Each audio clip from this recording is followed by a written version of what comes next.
সিঁড়ির মধ্যে সেজদারত অবস্থায় দাউদ আলাইহিস সালামের জান কবজ হয়ে গেল।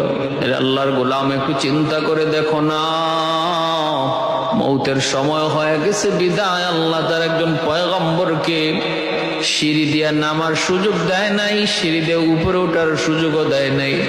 আমার তোমার যখন যেখানে মৃত্যুর টাইম হয়ে যাবে, আল্লাহর গোলাম, গাড়িতে হলে গাড়িতেই, বাড়িতে আসার সুযোগ নাই, অফিস হলো অফিসেই, সন্তানের কাছে ফেরার সুযোগ নাই, বিদেশ বাড়িতে হলে হবে সেখানেই, দেশে আসার সুযোগ নাই।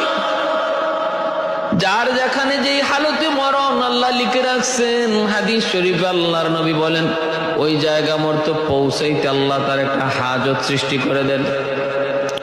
যেই জমিনে আল্লাহ যার মরণ লিখে রাখছেন, ওই জমিনে পৌঁছার জন্য তার একটা প্রয়োজন আল্লাহ পাক তড়িৎ গতিতে সৃষ্টি করে দেন। সে ওই প্রয়োজনের খাতিরে সেখানে যাওয়ার জন্য পাগল পারা হয়ে যায়, পাগল পারা হয়ে যায়। ভাইরা বন্ধুরা, জন্য বলতেছিলাম, এখানেই উনার ইন্তেকাল হয়ে গেল। সুলাইমান আলাইহিস সালাম উনার সন্তান। সুলাইমান আলাইহিস সালাম বাবার লাশটা নিচে নামাইলেন। ভাইরা বন্ধুরা, এরপরে দেখা গেল আল্লাহর পয়গম্বরকে গোসল করানো হলো, কাফন পরানো হলো, জানাজা দেওয়ার জন্য ময়দানে হাজির করা হলো। মরুভূমির উপরে প্রচন্ড সূর্যের তাপ। ওনার জানাজা এক ঐতিহাসিক জানাজা হয়েছিল। বনি ইসরাইলে এত বড় জানাজা আর আগে পরে হয় নাই, মুসা আলাইহিস সালাম ব্যতীত। এত বড় জানাজা হযরত দাউদ আলাইহিস সালামের জানাজার মধ্যে প্রায়, ভাইরা বন্ধুরা, জানাজার মধ্যে অনেক অনেক বুজুর্গ অনেক সেখানে হাজির হয়েছিলেন। এমনকি তাদের যে যাজক ছিলেন, ধর্মযাজক, 40,000 ধর্মযাজক দাউদ আলাইহিস সালামের জানাজায় শরীক ছিলেন, যাদের মাথার টুপি ছিল লম্বা টুপি। ভাইরা বন্ধুরা, উপর থেকে প্রচন্ড রৌদ্রের তেজ। সুলাইমান আলাইহিস সালামের কাছে তারা আবদার করলেন, আপনি একটু আমাদের রৌদ্র থেকে একটু ব্যবস্থা করেন। সুলাইমান আলাইহিস সালাম তখন পাখিদেরকে বললেন, পাখিরা তোমরা ডানা মেলে দাও, প্রচন্ড সূর্যের তাপ থেকে যেন জানাজায় শরীককারী মানুষ তারা মুক্তি পায়, আরাম পায়।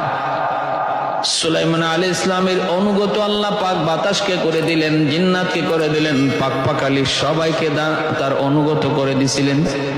বিদায় পাখিরা সাথে সাথে ওনার কথাগুলি শুনল এবং প্রতিটা পাখি ডানা মেলে মেলে চতুর্দিক দিয়ে এমন ভাবে বেষ্টন করে ফেললো, জানা যায় শরীককারী মানুষ কারো গায়ে আর সূর্যের তাপ লাগে না, এমন ভাবে চতুর্দিক দিয়ে পাখি ডানা মেলে রাখলো। অক্সিজেন আসা বন্ধ হয়ে গেছে। এখন তাড়াতাড়ি তারা বলতেছে, পয়গম্বর, শ্বাস প্রশ্বাস নিতে কষ্ট হয়, একটা ব্যবস্থা করুন। পাখিদেরকে বললেন, পাখিরা তোমরা যেদিক থেকে বাতাস আসা যাওয়া করো, এই দিকে ডানা দিয়ে ঘুরো না, সূর্যের তাপটা যে দিক দিয়ে আসতেছে ওই দিক দিয়ে তোমরা ডানা মেলে রাখো। সাথে সাথে পাখি আবার ওনার কথা মতো সূর্যের তাপটাই শুধুমাত্র ডানা দিয়ে আটকায় রাখলো। বাতাস যেই দিকে ঢোকার সেই দিকে ঢুকলো, আরাম পাইলো। উপস্থিত মানুষরা সবাই সুলাইমান আলাইহিস সালামের সর্বপ্রথম মুজিজা তারা এখানে দেখলো। জানাজার সময়, দাউদ আলাইহিস সালামের জানাজার সময় উড়ন্ত পাখি আকাশে ডানা মেলে ছায়া দিয়ে রাখলো। সংখ্যা অগণিত হাজার লক্ষ মানুষ জানাজায় শরীক হলো। তা কারো গায়ে সূর্যের তাপ লাগে নাই, কষ্ট পায় নাই। বিস্ময়কর জানাজা ছিল দাউদ আলাইহিস সালামের। ভাইরা বন্ধুরা, হযরত দাউদ আলাইহিস সালামের অনুগত আল্লাহ করে দিছিলেন।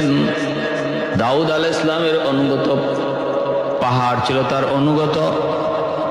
দাউদ আলাইহিস সালামের সাথে তাসবিহ পাঠ করত পাহাড়, দাউদ আলাইহিস সালামের সাথে তাসবিহ পাঠ করত পাখি। দাউদ আলাইহিস সালামের অনুগত ছিল লোহা। ইনি লোহাকে হাত দিয়ে ধরলে লোহাটা মোমের মতো হয়ে যেত, আর লোহাকে মোমের মতো করে তিনি যা খুশি তা বানাইতে পারতেন। আর লোহা দ্বারা বানানো জিনিস আল্লাহর পয়গম্বর বাজারে বিক্রি করতেন।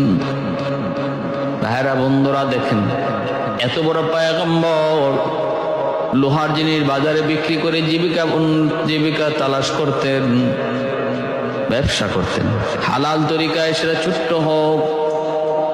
বাদশাহ আলমগীর তিনি ছিলেন সুই সুতা দিয়ে সেলাই করতেন, টুপি সেলাই করে করে টুপি নিয়ে বাদশাহ আলমগীর বাজারে বিক্রি করতেন। বাইতুল মাল থেকে টাকা নিতেন না।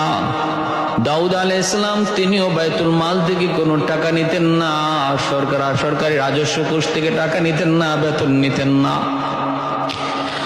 ভাইরা বন্ধুরা, সুলাইমান আলাইহিস সালাম ওনার 19 জন সন্তানের ভিতরে, দাউদ আলাইহিস সালামের 19 জন সন্তানের ভিতরে সর্বকনিষ্ঠ সর্বছোট্ট সন্তান ছিলেন সুলাইমান। সুলাইমান আলাইহিস সালাম ছিলেন ওনার সবচেয়ে ছোট্ট সন্তান।